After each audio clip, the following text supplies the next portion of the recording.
नमस्ते मित्रों, आज हम जानेंगे यशवंत राय जी के बारे में। इकलौता एक ऐसा शासक है जिसका खौफ अंग्रेजी सेना में साफ साफ था।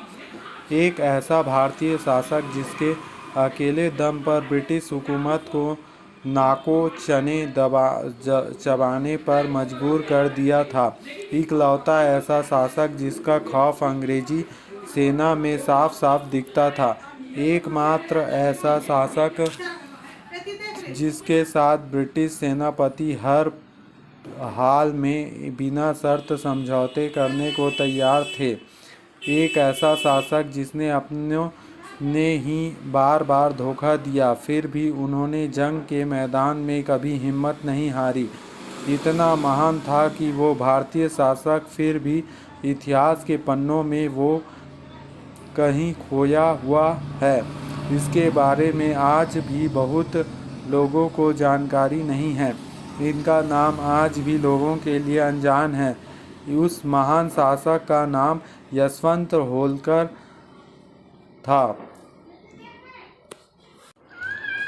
पश्चिम मध्य प्रदेश की मालवा रियासत के महाराजा यशवंत राय होलकर को भारत की आज़ादी के लिए किया गया योगदान महाराणा प्रताप और झांसी की रानी लक्ष्मीबाई से कहीं कम नहीं है।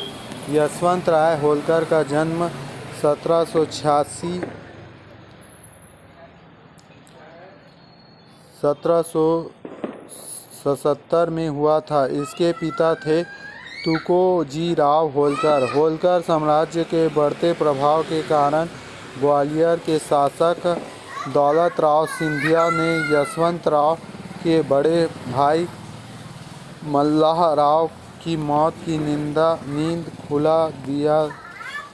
दिया। इस घटना से यशवंत राव ने पूरी तरह से तोड़ दिया था।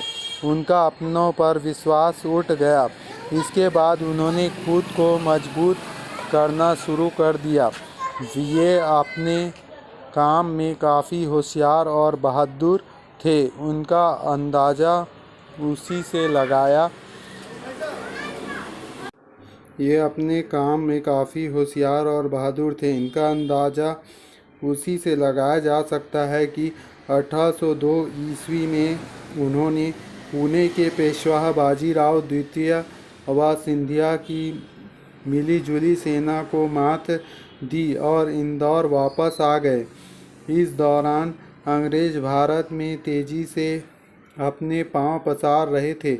यशवंत राव के सामने एक नई चुनौतियां सामने आ चुकी थी। भारत को अंग्रेज़ों के चंगुल में से आज़ाद कराना। इसके लिए उन्हें अन्य भारतीय शासकों की सहायता की ज़रूरत थी। वे अंग्रेज़ों के बढ़ते साम्राज्य को रोक देना चाहते थे। इसके लिए उन्होंने नागपुर के भोसले और ग्वालियर के सिंधिया से एक बार फिर हाथ मिलाया और अंग्रेज़ों को खदेड़ने की ठानी। लेकिन पुरानी दुश्मनी के कारण भोसले और सिंधिया गच्छार ने उन्हें फिर धोखा दिया। इसी शाही परिवार का वंशज ज्योतिरादित्य सिंधिया आज भी भारत की संसद में मौजूद हैं और यशवंत राव पुनः अकेले पड़ गए। उन्होंने अन्य शासकों से फिर एकजुट होकर अंग्रेज़ों के खिलाफ लड़ने का आग्रह किया, लेकिन उसी ने उसकी बात नहीं मानी। इसके बावजूद उन्होंने अकेले दम पर अंग्रेज़ों को छठी का दूध याद दिलाया। 8 जून 1804 ईस्वी में उन्होंने अंग्रेज़ों की सेना की धूल चटाई। फिर 8 जुलाई 1804 में कोटा से उन्होंने अंग्रेज़ों को खदेड़ दिया। श्रीमंत चक्रवर्ती महाराज यशवंत राव होलकर 11 सितंबर 1804 ईस्वी को अंग्रेज़ जनरल वेलेस्ले ने लॉर्ड ल्यूक को लिखा कि यदि यशवंत राय पर जल्दी काबू नहीं पाया गया तो वे अन्य शासकों के साथ मिलकर अंग्रेज़ों को भारत से खदेड़ देंगे। इसी मद्देनज़र नवंबर 1804 ईस्वी में अंग्रेज़ों ने दिग पर हमला कर दिया। इस युद्ध में भरतपुर के महाराज रणजीत सिंह के साथ मिलकर उन्होंने अंग्रेज़ों को पुनः धूल चटाई। एक ब्रिटिश इतिहासकार के अनुसार उन्होंने 300 अंग्रेज़ों के नाक काट डाली थी। अचानक रणजीत सिंह ने भी यशवंतराव का साथ छोड़ दिया और अंग्रेज़ों से हाथ मिला लिया। इसके बाद सिंधिया ने यशवंतराव के विजयी अभियान व बहादुरी देखते हुए उनसे हाथ मिलाया, जिससे अंग्रेज़ों की चिंता बढ़ गई। लॉर्ड ल्यूक ने लिखा कि यशवंतराव की सेना अंग्रेज़ों को मारने में बहुत आनंद लेती है।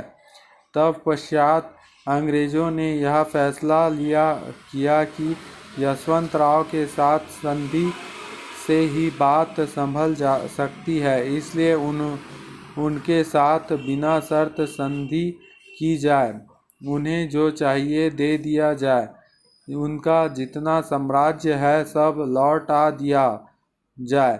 परंतु यशवंतराव ने संधि से इनकार कर दिया।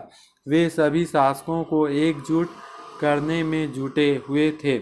अंत में जब उन्हें सफलता नहीं मिली तो उन्होंने दूसरी चाल से अंग्रेज़ों को मात देने की सोची।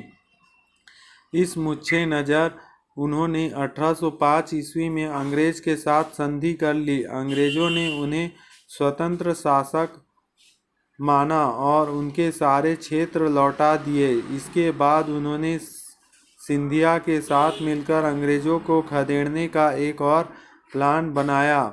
उन्होंने सिंधिया का खत लिखा, लेकिन सिंधिया दगेबाज निकले और वह खत अंग्रेज़ों को दिखा दिया। तब पश्चात पूरा मामला फिर से बिगड़ा गया।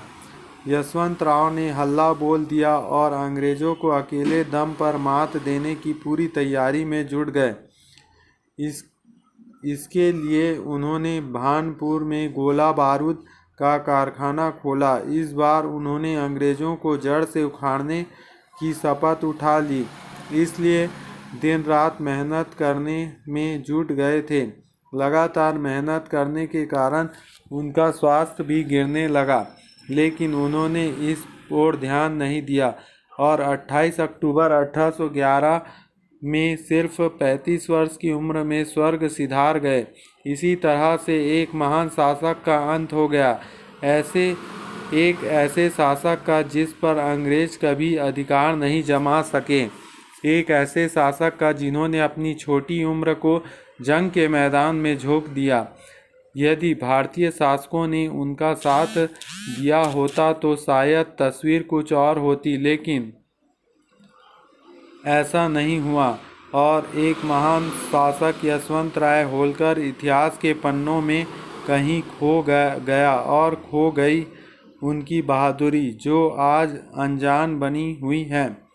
आपसे निवेदन है कि उनके वीरत्व को बच्चों को बताएं और प्रयास करें कि इतिहास के पन्नों पर भी उन्हें वह सम्मानजनक स्थान मिले जिससे वो हकदार हों।